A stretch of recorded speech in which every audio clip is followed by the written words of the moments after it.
Role-playing game players come in all stripes and colors, but the one thing they all have in common is that they love to talk about their characters. So I created a podcast where players are invited to talk about the one thing they love to talk about most. And I call it, Tell Me About Your Character. This episode, Alex Roberts of the Backstory podcast is going to tell us about her favorite character, a 1,000-year-old kleptomaniac robot. I'd recommend keeping an eye on your stuff until the podcast is over. Ah, there you are. Yeah, I think a little weird glitch there. I actually wanted to ask, what is this project? It just occurred to me today that I should find out what the deal is with this deal. It's going to be a podcast, short little 15-minute interviews with people explaining what their favorite characters are, and telling a bit about them. Oh, that's awesome. Okay, cool. Okay. Duly noted. Okay. So let's start with, what got you interested in gaming? How long have you been gaming?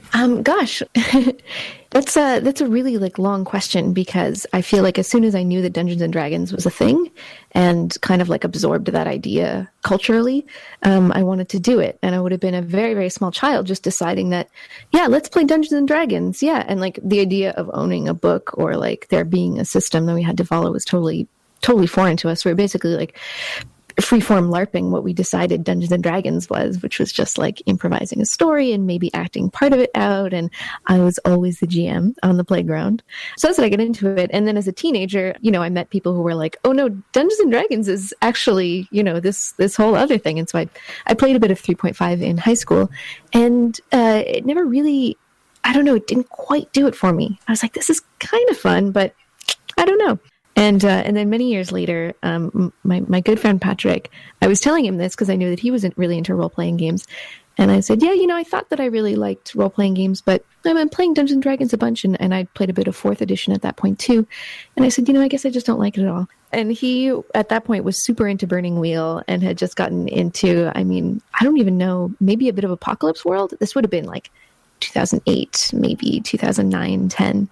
And so he was like, come and join my gaming group and maybe you will find something you like. And so within a few years of that, I was GMing games of My Life with Master and Kagamatsu, and finding all these kind of really weird, interesting, kind of really different, generally rules light, very story focused games. And that's where I was like, oh, that's where it's at. And then some years later, I discovered LARPing, and now I'm a huge freeform LARPer.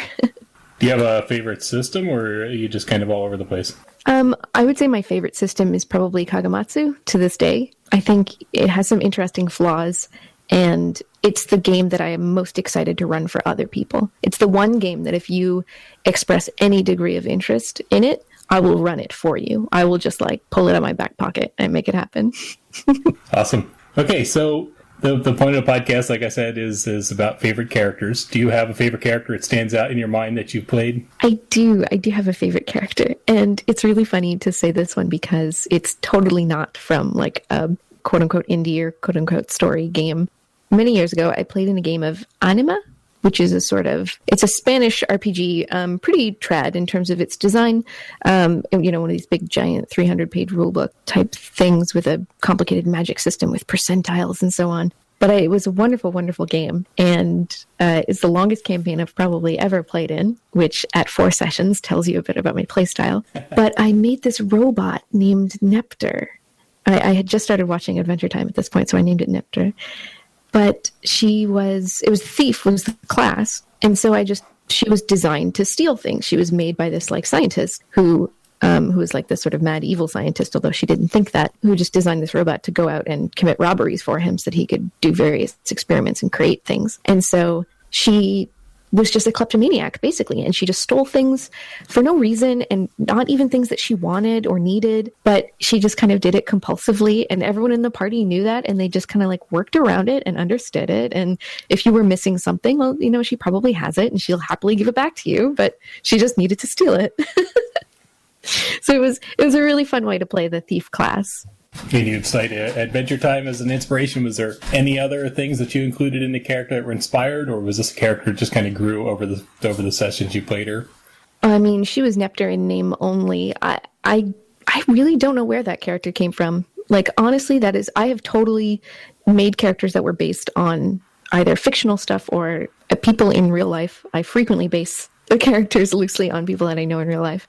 But Neptr just like emerged out of nowhere.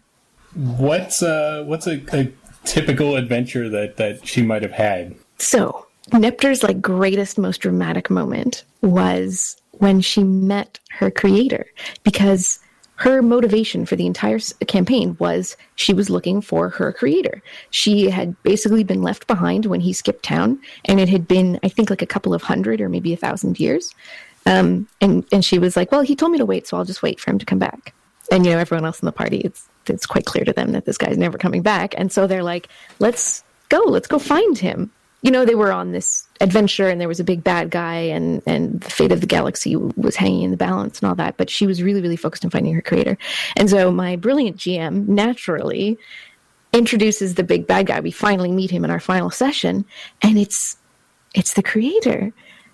And Neptr is like, oh, creator, I have gathered so many things for you. I'm so glad that you finally come back, because, you could just tell that like her whole life had been leading up to this moment of being back with her creator. And she just felt like so satisfied and was so excited to show him all the things she'd stolen.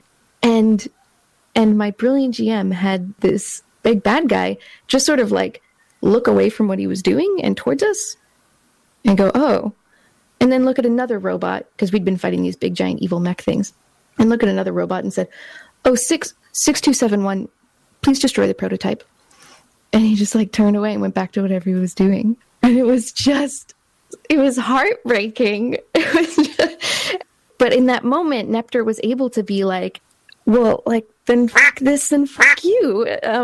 She'd never say that, but just like, everything that she thought was important was taken away from her in that moment. And so she realigned herself to, defeating this evil guy and saving the galaxy and getting on board with what everyone else in the party was on board with. And so we, it was a great, great battle where we kicked the shit out of that guy, because it was like, yeah, it was just this like beautiful liberation moment for this robot.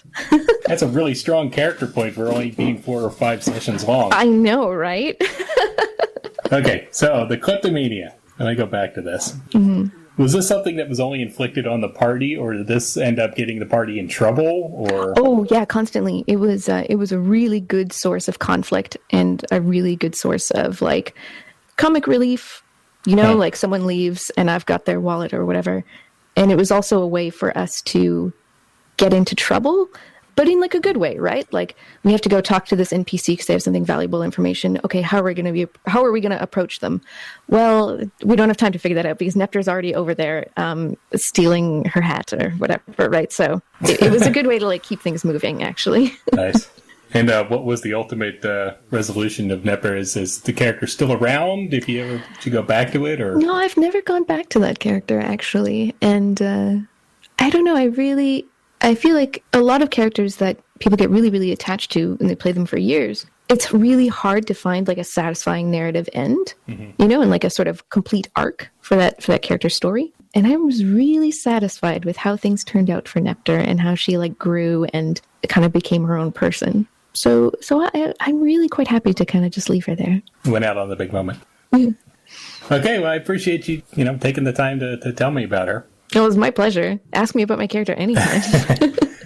So, do you have anything you're working on you want to plug? Do you want to have people find you on social media at all, or? Sure. Well, I do a podcast, actually, which is a series of interviews with game designers and community organizers, academics, all kinds of interesting folks in the RPG and LARP community, called Backstory. It's on the One Shot Podcast Network. So you can find it at oneshotpodcast.com/backstory. And if you want to follow up with me and stuff that I'm doing, you should just go to helloalexroberts.com, because my Twitter and my G+ and my email and all that stuff is there. Follow me on Twitter and follow me on Google+, because I love interacting with people on those platforms. Awesome.